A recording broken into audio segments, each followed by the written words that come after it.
Pertama, apakah Anda selalu merasa sangat lelah? Jenis kelelahan di mana tidur selama apapun tidak membuat segar, melakukan sedikit pekerjaan rumah saja sudah merasa capek, dan di siang hari bawaannya selalu ingin tidur. Kedua, apakah daya ingat semakin memburuk? Sering kehilangan barang, masuk ke sebuah ruangan, lalu tiba-tiba lupa mau melakukan apa? Atau kata-kata sudah di ujung lidah tapi tidak bisa diingat apa yang ingin diucapkan? Ketiga, apakah tangan dan kaki sering terasa kesemutan atau seperti ditusuk-tusuk jarum? Keempat, saat berjalan, apakah telapak kaki terasa melayang, ringan, dan tidak mantap? Seolah-olah sedang menginjak gumpalan kapas yang besar. Jika Anda mengalami dua atau lebih dari kondisi ini, dan sangat mirip dengan apa yang Anda rasakan, maka saya sangat menyarankan Anda untuk menonton video hari ini dengan sabar sampai selesai. Karena ini kemungkinan besar bukan karena apa yang kita sebut sudah tua jadi tidak berguna, melainkan tubuh Anda terutama otak dan sistem saraf Anda yang berharga sedang mengirimkan sinyal permintaan tolong darurat karena kekurangan satu nutrisi yang sangat penting, vitamin B12. Banyak orang diam-diam khawatir apakah mereka terkena demensia karena gejala-gejala ini hidup dalam ketakutan dan kecemasan. Namun nyatanya, seringkali jarak kita dengan otak yang lebih jernih, lebih encer, dan tubuh yang lebih berenergi hanyalah sejauh satu vitamin kecil ini. Dalam video hari ini, saya akan menjelaskan tentang pembunuh kesehatan tak kasat mata yaitu defisiensi vitamin B12 ini secara jelas dari awal sampai akhir. Apa itu vitamin B12? Apa bahayanya jika kekurangan? Mengapa kita bisa kekurangannya? Dan yang terpenting, bagaimana cara kita mengembalikannya melalui makan 3 kali sehari agar otak kita kembali penuh energi?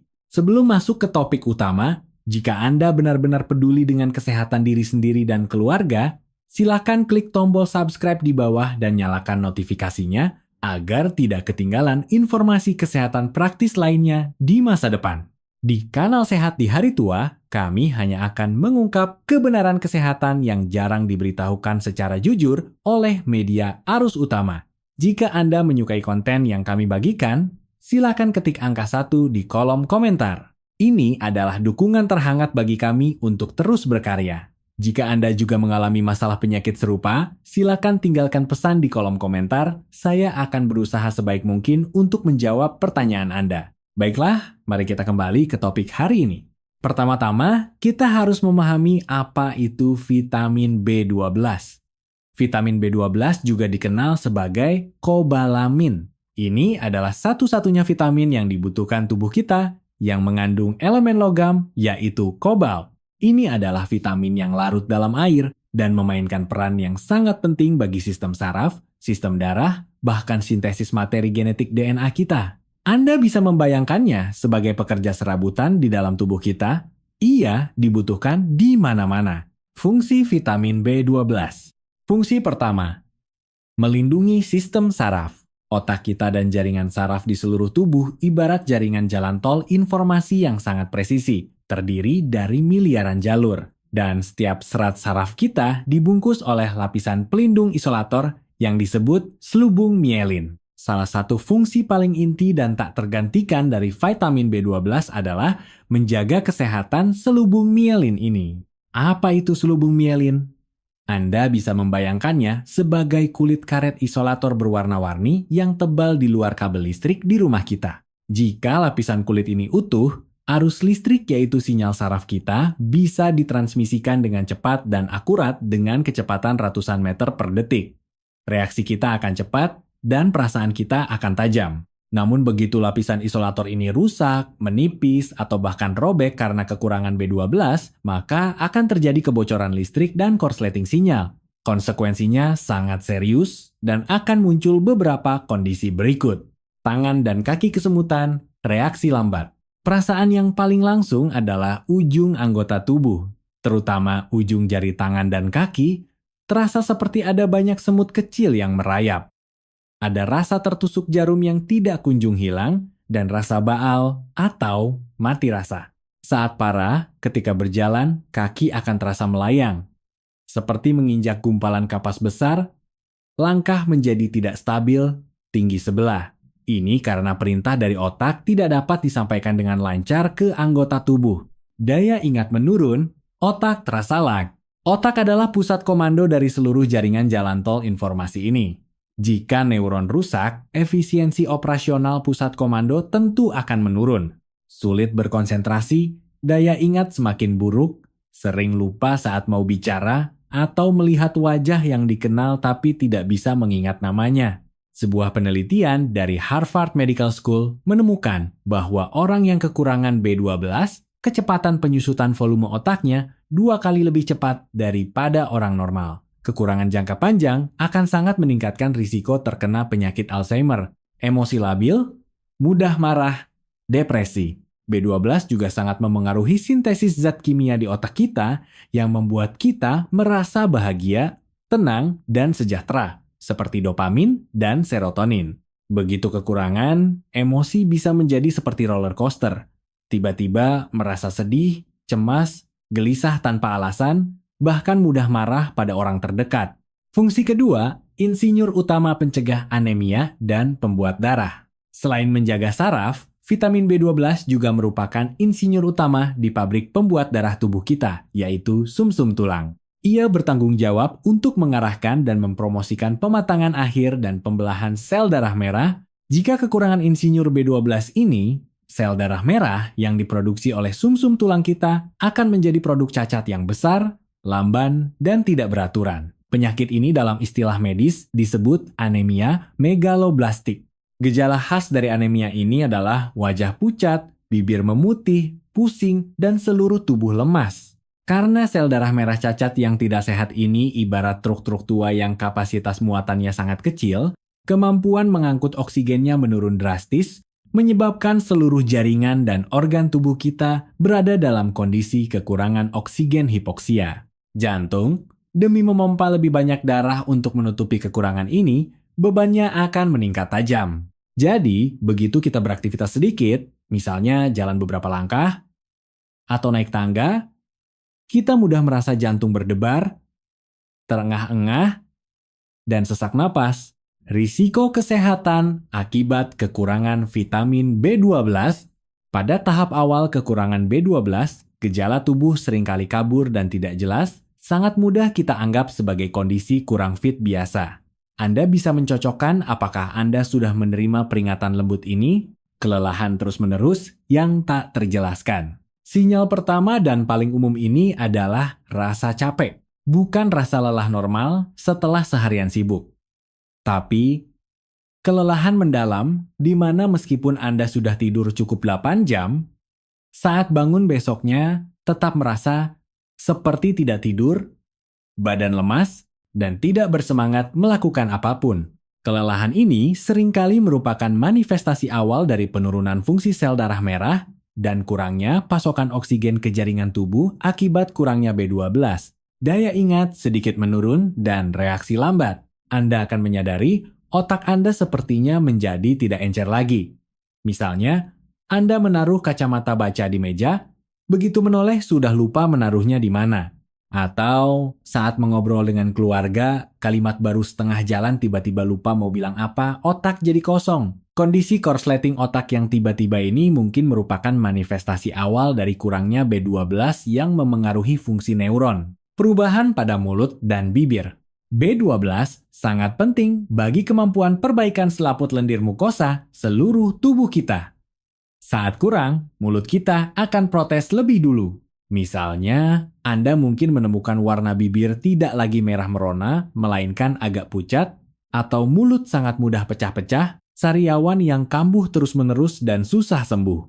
Kuku menjadi kusam, warna kuku memutih, bahkan muncul garis-garis vertikal atau bintik-bintik yang tidak normal. Teksturnya juga menjadi sangat rapuh dan mudah patah jika tersentuh. Ini juga bisa menjadi tanda terganggunya sintesis hemoglobin akibat kurangnya B12. Sinyal-sinyal awal ini tampaknya tidak berbahaya. Tetapi mereka seperti lampu peringatan yang berkedip sesekali di dashboard mobil. Jika Anda mengabaikannya dan terus menyetir, masalahnya bisa berkembang ke tahap yang lebih serius dan tubuh akan membunyikan alarm yang lebih nyaring.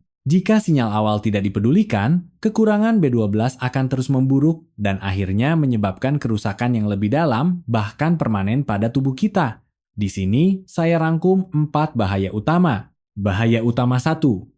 Kerusakan parah pada sistem saraf. Mulai dari reaksi lambat hingga jalan tidak stabil. Ini adalah bahaya paling khas dan berbahaya dari kekurangan B12. Seperti yang kita bahas sebelumnya, B12 adalah lapisan isolator saraf. Ketika lapisan ini rusak parah, sistem saraf kita akan kacau balau. Dari rasa kesemutan ringan di awal, berkembang menjadi mati rasa anggota tubuh yang membandel dan terus-menerus bahkan gemetar tak terkendali. Banyak orang tua merasa saat berjalan telapak kaki melayang tanpa akar, seperti menginjak kapas tebal, jalan terhuyung-huyung, dan sangat mudah jatuh. Ini karena kerusakan saraf memengaruhi keseimbangan dan kemampuan sensorik anggota tubuh kita. Dari pelupa menjadi degenerasi kognitif. Daya ingat akan semakin menurun, konsentrasi sulit fokus.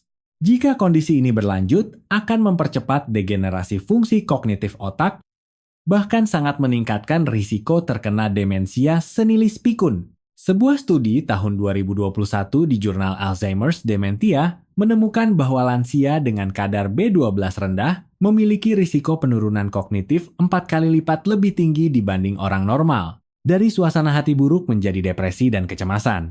B12 terlibat dalam sintesis serotonin dan dopamin, hormon kebahagiaan di otak kita.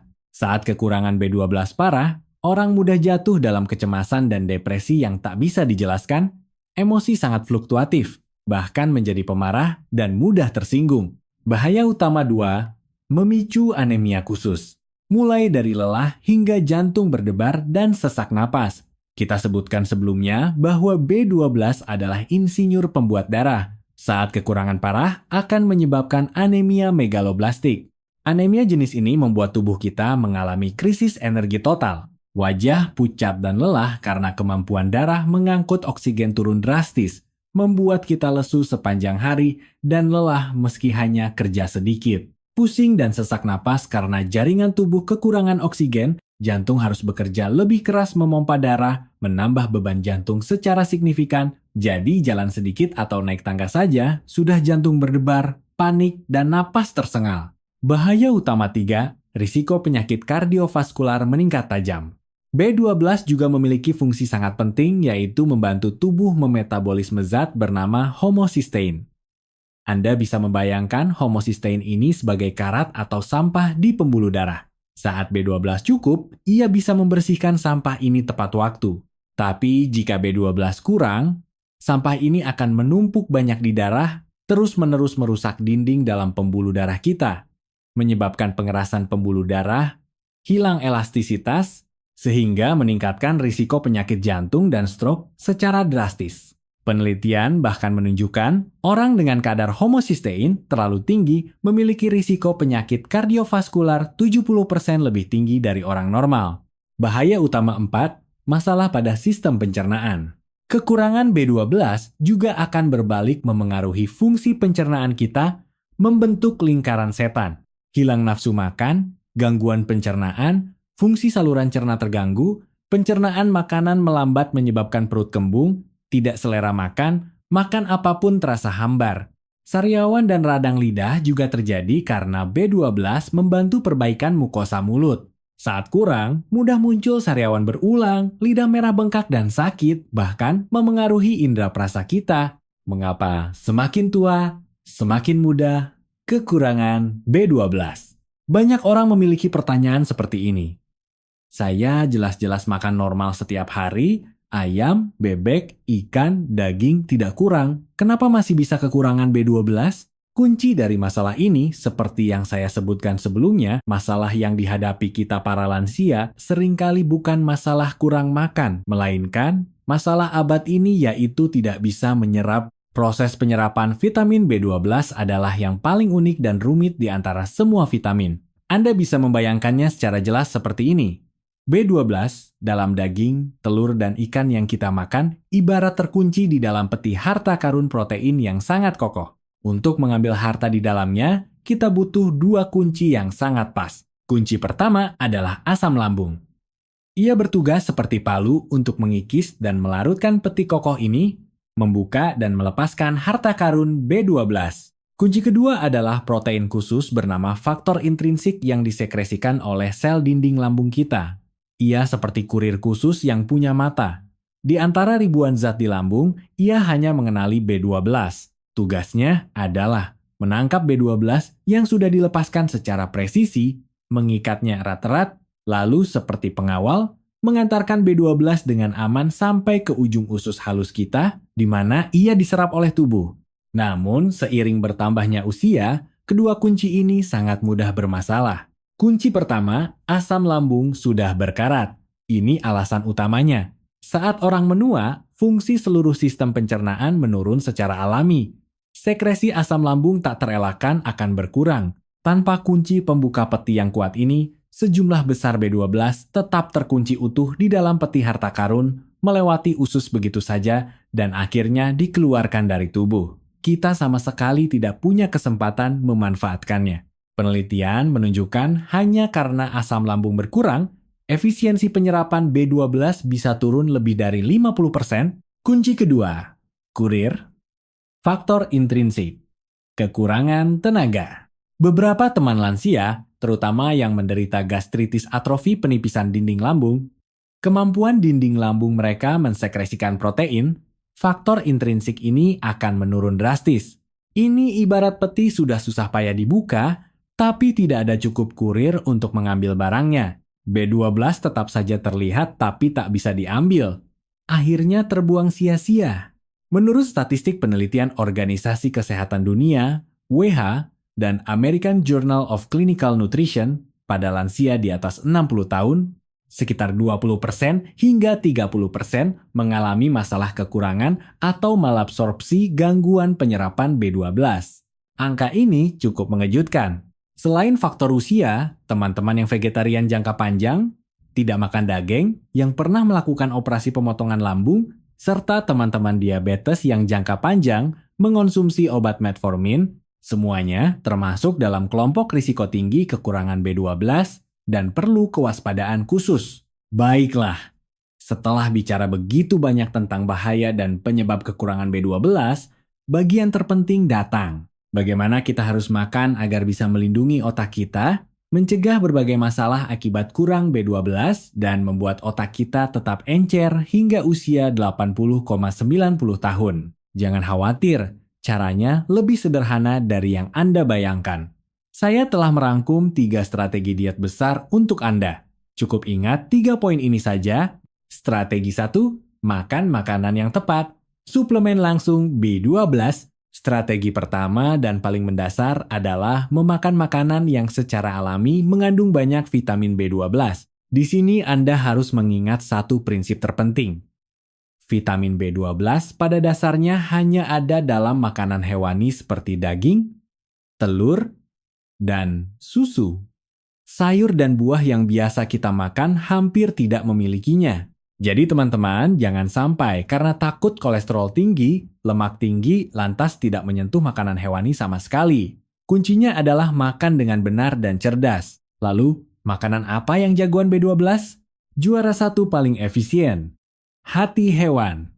Seperti hati babi atau hati ayam. Kandungan B12-nya sangat-sangat tinggi.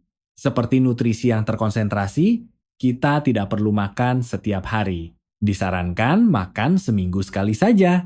Setiap kali sepotong kecil sekitar 1 ons 50 gram sudah cukup. Juara 2, telur dan produk susu. Dua hal ini sangat mudah didapat dan tersedia setiap hari. Perlu ditekankan secara khusus. Gudang B12 pada telur ada di kuning telurnya. Jadi jangan lagi hanya makan putih telur dan membuang kuningnya. 1 butir telur rebus utuh atau telur tim setiap hari adalah kebiasaan yang sangat baik. Juara 3, daging merah dan ikan.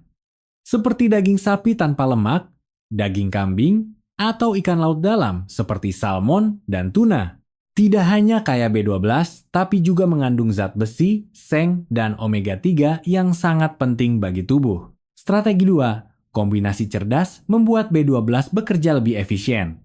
Hanya makan makanan mengandung B12 adalah langkah pertama. Langkah kedua adalah memakan beberapa teman baik yang bisa membantu B12 bekerja dengan efek berlipat ganda.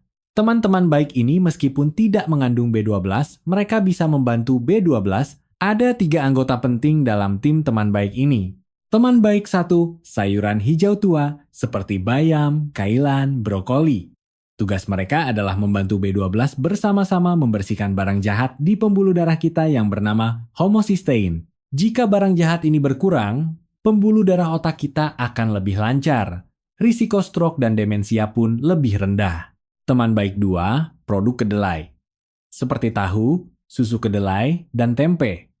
Mereka kaya akan nutrisi bernama lecithin. Nutrisi ini adalah bahan penting untuk membantu sel-sel otak saling berkomunikasi dan mengirimkan informasi. Jika komunikasi sel otak lancar, daya ingat kita otomatis jadi baik. Teman baik 3, ikan laut dalam. Ia sangat spesial. Selain sumber B12, ia juga teman baik B12. Ia kaya akan lemak mewah bernama DHA. DHA ini adalah bahan bangunan terpenting yang menyusun otak kita sendiri. Banyak memakannya sama dengan menambahkan batu bata dan genteng untuk otak kita agar lebih kokoh dan tahan lama. Lihatlah, jika Anda mengombinasikan teman-teman baik ini dengan B12, misalnya membuat sup ikan bayam atau tumis sapi brokoli, itu sudah menjadi hidangan penguat otak yang sangat sempurna. Strategi 3. Rawat usus, pastikan nutrisi tidak terbuang. Baiklah, sekarang kita tahu harus makan apa. Tapi ada satu masalah paling mendasar. Seberapa banyak nutrisi bagus yang kita makan bisa diserap tubuh? Ini bergantung pada usus kita. Anda bisa membayangkan usus kita sebagai akar dari sebuah pohon besar. Jika akar pohon tidak sehat atau membusuk, maka sebanyak apapun air dan pupuk yang Anda berikan, pohon itu tidak bisa menyerapnya dan akhirnya akan layu. Tubuh kita juga sama. Usus adalah akar penyerapan semua nutrisi. Akar penyebab kekurangan pada banyak lansia adalah fungsi akar usus ini memburuk, kemampuan penyerapan menurun drastis, sehingga nutrisi yang dimakan terbuang percuma. Lalu bagaimana membuat akar pohon kita kembali sehat dan kuat? Kuncinya adalah memberikan sejumlah besar bakteri baik alias probiotik untuk usus. Cara paling sederhana adalah banyak makan makanan fermentasi. Pilihan utama adalah yogurt tawar tanpa gula. Anda bisa menjadikannya bagian dari sarapan atau camilan setelah makan. Ini seperti mengirimkan sekelompok tukang kebun yang rajin ke usus Anda setiap hari untuk menggemburkan tanah dan memupuk. Selain itu, kimchi, natto, dan tempe makanan tradisional kita juga merupakan sumber probiotik yang sangat baik. Dengan merawat usus, sama saja dengan memuluskan jalan bagi penyerapan B12 dan semua nutrisi lainnya, memastikan setiap nutrisi yang kita makan bisa dimanfaatkan sepenuhnya oleh tubuh. 4 tips kecil meningkatkan tingkat penyerapan B12 lebih lanjut. Selain memilih makanan yang tepat, kita juga bisa menggunakan beberapa trik sederhana untuk meningkatkan penyerapan B12 yang berharga ini. Manfaatkan vitamin C sebagai asisten. Vitamin C dapat membantu B12 dimanfaatkan tubuh dengan lebih baik. Contohnya, saat makan daging sapi atau ikan kaya B2, makanlah juga sayuran kaya vitamin C seperti paprika hijau, brokoli, atau makan buah kiwi, jeruk setelah makan. Kombinasi kecil ini bisa meningkatkan penyerapan B12 hingga 20,30%. Minum teh pekat dan kopi 1 jam setelah makan. Banyak teman kita suka langsung minum teh untuk menghilangkan rasa berminyak setelah makan. Tapi tanin dalam teh dan kopi akan bertindak seperti preman yang menangkap B12 dan menghambat penyerapannya. Jadi disarankan atur waktu minum teh dan kopi 1 jam setelah makan. Sadar mengonsumsi probiotik. Seperti yang kita bahas, usus sehat adalah dasar penyerapan efisien. Selain makanan fermentasi, Anda juga bisa memilih suplemen probiotik yang cocok untuk Anda di bawah saran dokter.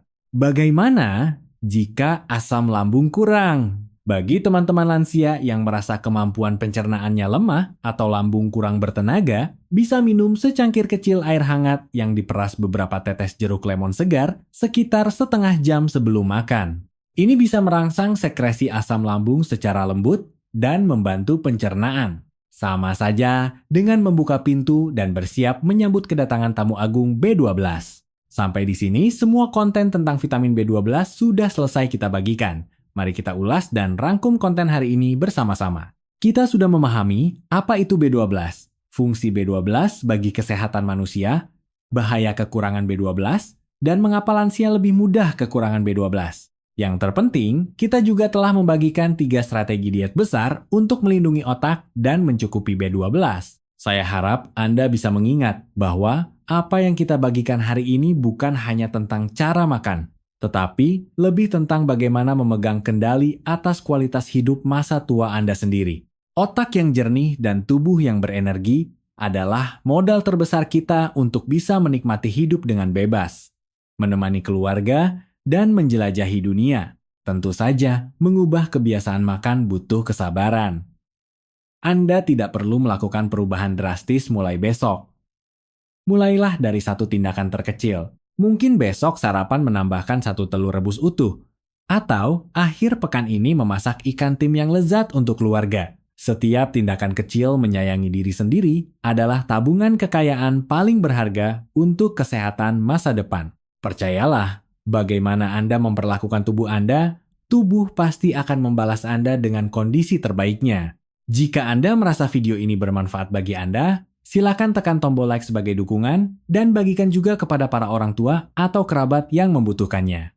Jika Anda ingin terus mendapatkan lebih banyak saran kesehatan yang ilmiah, masuk akal, dan praktis, pastikan untuk subscribe ke kanal Sehat di Hari Tua. Kami juga menyambut Anda untuk berbagi percobaan dan perubahan Anda di kolom komentar. Setiap cerita yang Anda bagikan mungkin bisa menyalakan harapan bagi teman lainnya. Sampai jumpa di video berikutnya.